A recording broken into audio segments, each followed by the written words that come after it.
kid, and I like to think really big.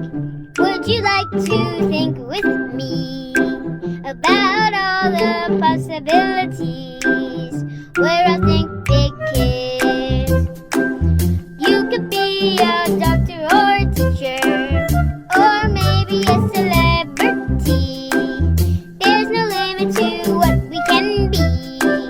We're all think big kids. We're all think big kids. And we like to think big! Hi, I'm Grace the Think Big Kid. Today we're going to explore a new career. Today we're going to learn about being a police officer and some of the different types of things you can do as a police officer. Join me as I interview Lieutenant Frank Reagans and members of the Metro Nashville Police Department Madison Precinct about their careers as police officers. I'm so excited to interview Lieutenant Reagans and his friends. Let me go get ready.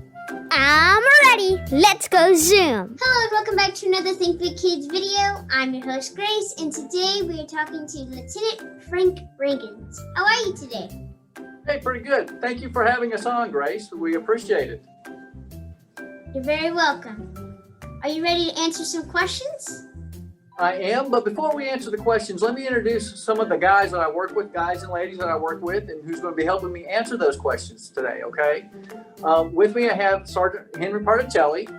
Hey, Grace, nice seeing you. He's the department's or the precinct's community coordinator, and he's FTO Roderick Jones. How you doing? I have Officer Michelle Steidel. Hi. Hi. And I have Officer Alexander Ramus. Say, are y'all all ready to answer some questions? Yeah. Well then, let's go ahead and get started. First question, can you tell us what do you do?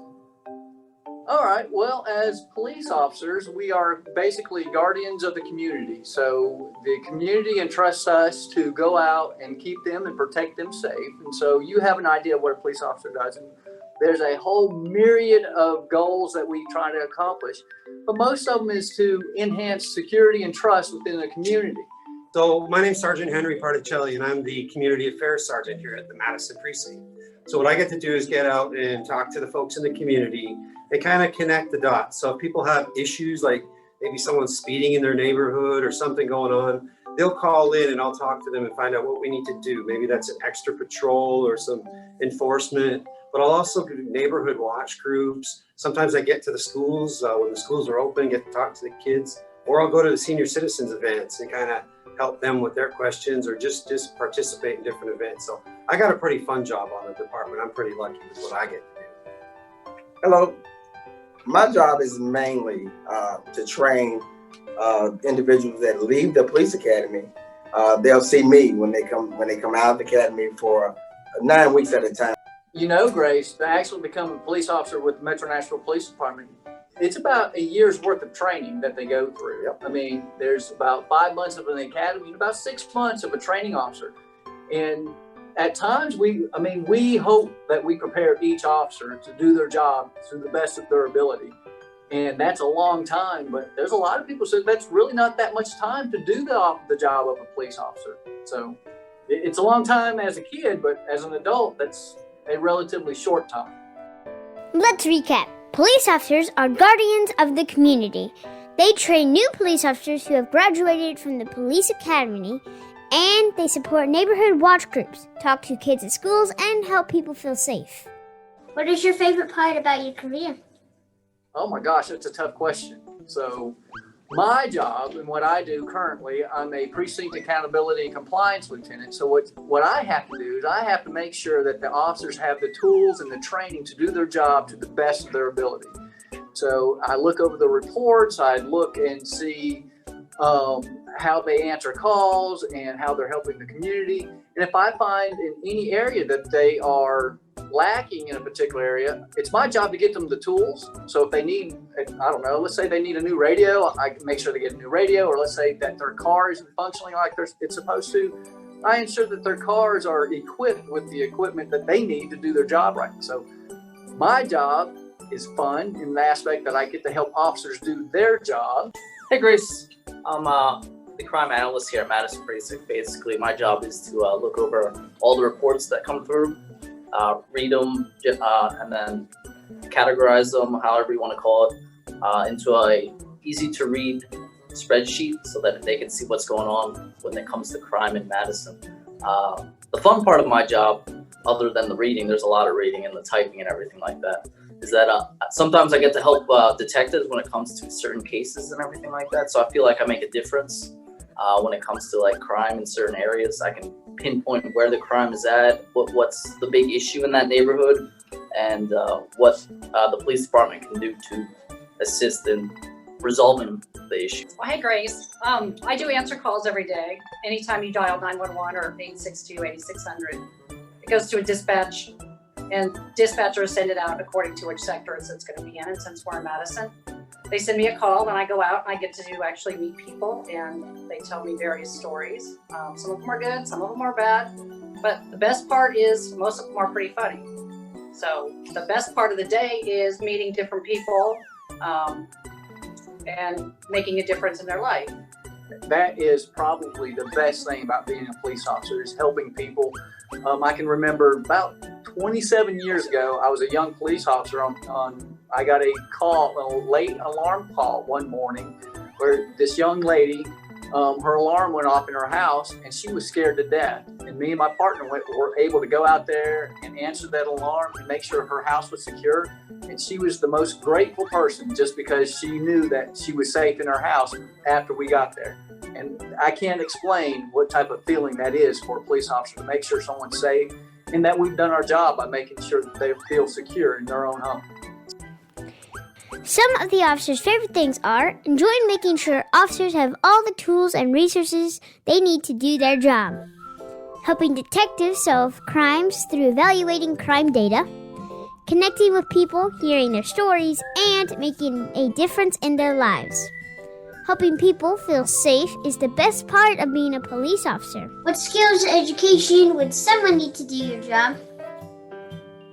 That's a tricky one too, because again, as you've heard, that the police on our department, our jobs vary so much that each and every one of us have to have specialized training to do our job properly.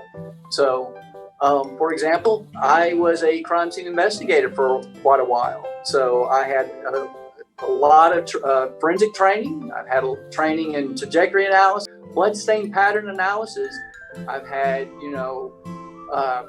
photography, and there's just a whole bunch of different training that we have to go through to become a police officer. FTO Jones here, remember the training that he gives each individual police officer, the 9 weeks? He's teaching them law. He's showing them how to apply the law. He's showing them how to, help he could even become a mechanic at days, because there may be someone with a flat tire that he may offer to help change their tire. So he could become a counselor, where there are people in crisis that actually need, reassurance that everything's okay in the world. And him and his partner will go out there and help do that. We do a lot of different things. One of them is called crime prevention through environmental design, which sounds really fancy, but all that means is we'll talk to people about making sure their house feels safe. So that might be better lighting outside. It might be cameras so that they could record what's going on outside, or different things like that. So just knowing, the bad guys like to hide behind trees or shrubs. So we'll teach them how to trim their trees, their shrubs down, and their trees up, and all that stuff. And that's, believe it or not, a specialized training thing that we have to go through in order to teach the citizens that. But that's how we can keep them safe in their neighborhoods. Police officers require specialized training depending on which job they are doing. For example, crime scene investigators receive training in forensics, trajectory analysis, bloodstain analysis, and photography. Police officers must learn the law and how to apply the law. They have to learn how to be counselors, and they even have to learn how to be mechanics, so they can help change flat tires for people stranded on the road. And they do crime prevention through environmental design. They can teach you how to make your house safe. Do you want us to talk about some of the specialized tools that we use? Actually, that is our next question. The tools that you use. Psychic. Basically, we're all issued the same thing. It should be set up pretty much similar. We've got burning eye spray, which is a chemical spray, flashlight, pistol, handcuffs, taser, radio, and bullets. And the most thing I use every day is the radio, so I can communicate with other officers throughout the day.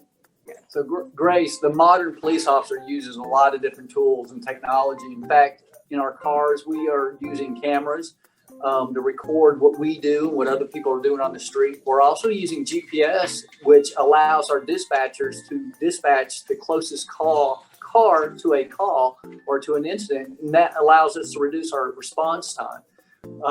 One of the things that Officer Steidel didn't mention is we also wearing a vest or a bulletproof vest underneath that adds a little extra weight to us when we're doing our job. So, oh, and she took off her phone, but we're actually issued phones now. So we can make phone calls for people, or we can allow people to make phone calls if they need help with stranded on the side of the road without a phone.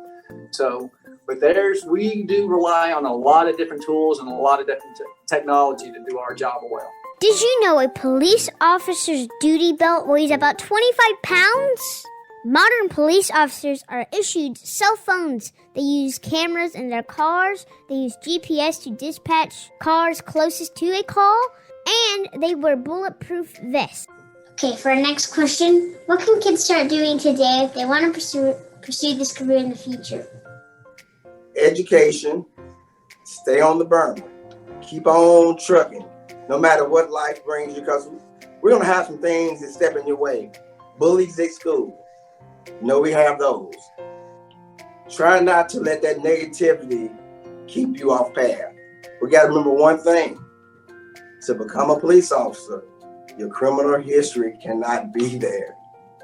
Can't have a criminal history and be a police officer. So to prepare yourself is to listen to your parents, make sure you do exactly what they say. Some things we can do today to prepare for a career as a police officer is going to stay in school and get a good education. Don't let negativity get you off the right path. And remember, you cannot have a criminal history to become a police officer. And we need to listen to our parents. Is there anything unique about your job you haven't already told us yet? Well, there is something unique about our job and something that you may not know.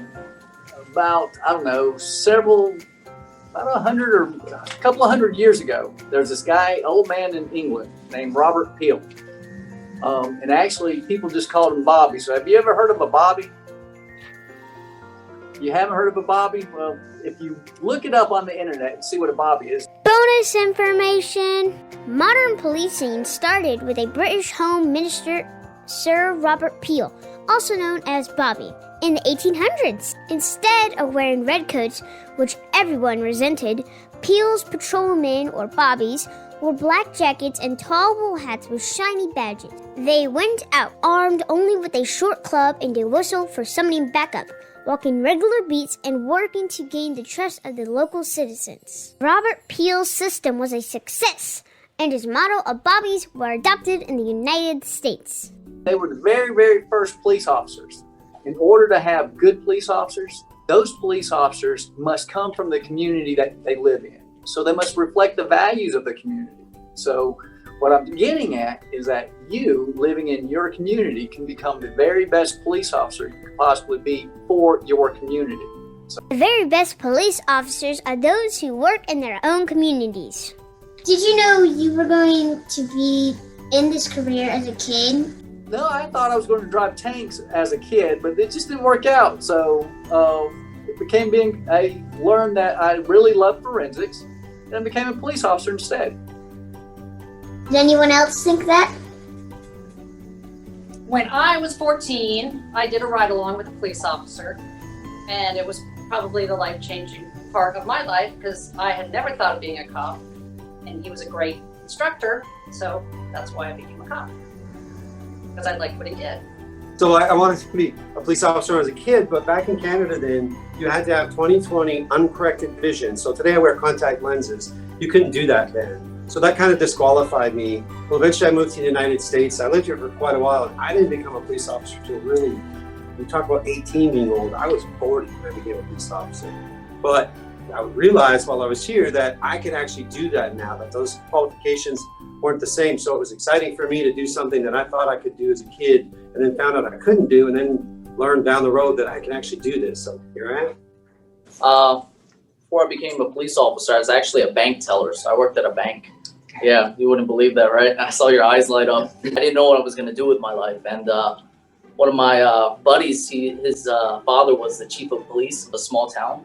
So I asked him about what he did, which was law enforcement.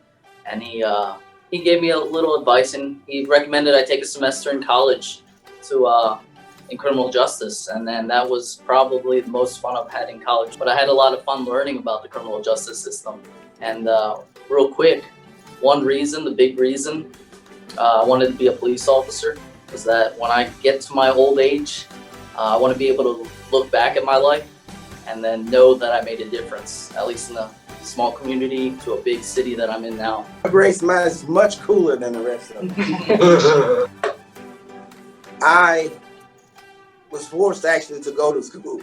So when I was going to school, I wound up doing some Coke business. I was delivering Cokes in a small town.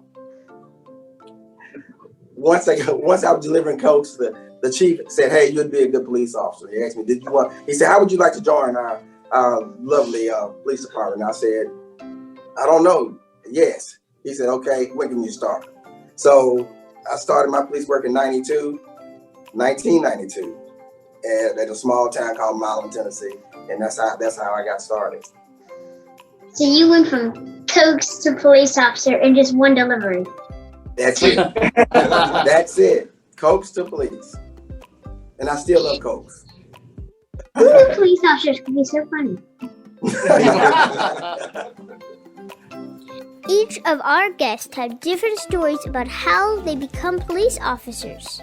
For example, Lieutenant Frank Reagans originally wanted to drive tanks, but then he learned he loved forensics and became a police officer. Officer Michelle Stidham went on a police ride along when she was only 14 years old, and that experience showed that she wanted to become a police officer. In Canada, Sergeant Particelli couldn't be a police officer because he didn't have 20/20 vision. But in the US, he could be a police officer. Officer Alexander Ramos was a bank teller, but he wanted a career that he could look back on and know he made a difference in the world. FTO Roderick Jones was recruited by Milan Police Chief when he was delivering Coca-Colas to the police department. Well, that is all we have for today. Thank you for all of y'all coming out and going on Zoom to answer some of my questions that I definitely wanted to know, and some probably the Think Big Kids wanted to know. You're absolutely welcome. It was our pleasure. Thanks, Lieutenant Reagans and the Madison Precinct for talking with me today. Remember to like, subscribe, and comment down below about something new you learned from this video. And remember, Think Big Kids, you're not thinking if you're not thinking big.